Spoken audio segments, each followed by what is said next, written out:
If you're wondering how on these old cook stoves how the oven works, it's a redirection of the heat. I'll show you. I got the cooktop off. So there's a little lever. This cooktop's upside down. There's a lever, the slider, see, it says bake, kindle. There's a knob.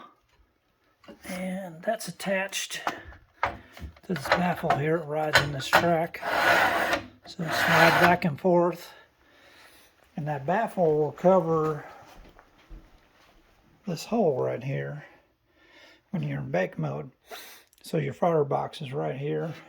Your heat's going to come up in kindle mode or stove mode. It's going to go up and just heat the cooktop. All the heat's going to travel in here. This side here will be nice and cold. And it'll go, the smoke, everything will go out this right up to the chimney. Then if you slide that over to bake, it's going to cover this side. So the heat's going to, smoke's going to go around these baffles. It's going to go down. See how there's a divider baffle here? It's going to go down around the bottom, travel this way underneath. I'll take a look in here. This is the ash cleanout down here. Take that off. And you can see there's a divider on the bottom of the stove, of the oven.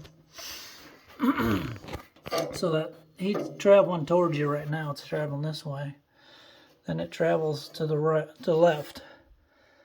And then it's going to go back that way. It's going to come out up here. It's going to come up. There's these baffles. And out there. And out the chimney. So it makes basically a complete circle around the stove, down this way, underneath, up and out. And it heats that whole box up. That's how your oven works on one of these old wood cook stoves.